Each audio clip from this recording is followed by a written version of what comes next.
साहेब, महाराष्ट्रामध्ये एक म्हण आहे, क्रिकेट वेड्या देशात फुटबॉल वेडं कोल्हापूर. कोल्हापूर ही एक स्पोर्ट्सची नगरी म्हणून ओळखली जाते.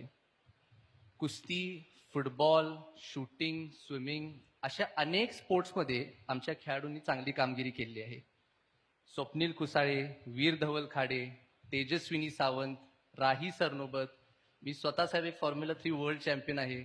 ऑलिम्पिक मेडलिस्ट काशाबा जाधव सुद्धा कोल्हापूरचे होते. बरोबर आहे. तर साहेब, आम्हाला कोल्हापूरमध्ये चांगलं स्पोर्ट्स इन्फ्रास्ट्रक्चर डेव्हलप करण्यासाठी आपण कसं मदत करू शकाल? नाही, खूप चांगला प्रश्न तुम्ही या ठिकाणी विचारला आणि खरंच आहे की कोल्हापूरचं आणि खेळांचं खूप जुनं नातं आहे. देशाला, महाराष्ट्राला उत्तम खेळाडू कोल्हापूरने दिले आहेत आणि विशेषतः खेळाची प्रचंड आवड असलेलं हे शहर आहे. आणि काही इन्फ्रास्ट्रक्चर इथे आहे. मागच्या काळामध्ये काही क्रीडा संकुलं देखील या ठिकाणी झाले आहेत. पण मला असं वाटतं की आता आपल्याला त्याच्या पलीकडे जाण्याची गरज आहे.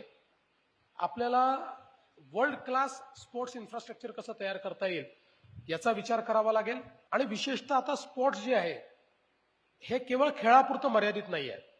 स्पोर्ट्सची एक इकॉनॉमी आहे, एक स्पोर्ट्सची अर्थव्यवस्था आहे. आणि आता खेळाडू हा व्यावसायिक होतो आणि त्या खेळाडूला आता खेळाच्या मैदानासोबत न्यूट्रिशनिस्ट हवाय, न्यूट्रिशनची एक त्या ठिकाणी गरज पडते, फिजिओथेरपिस्टची गरज पडते, वेगवेगळ्या पद्धतीच्या कोचेसची गरज पडते. आणि म्हणून आपण खेलो इंडियाच्या माध्यमातून आता या संदर्भातले काही इनिशिएटिव्ह हातात घेतले. पहिल्या टप्प्यामध्ये आपण पुण्याच्या बालेवाडीमध्ये खूप इम्प्रूव्हमेंट केल्या.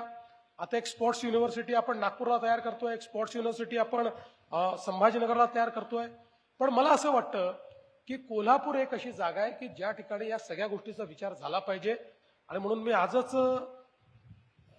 आपल्यातल्या एका खेळाडूला म्हणजे तुम्हाला हे आश्वस्त करतो की वर्ल्ड क्लास स्पोर्ट्स इन्फ्रास्ट्रक्चर आम्ही कोल्हापूरमध्ये उभं करून दाखवू.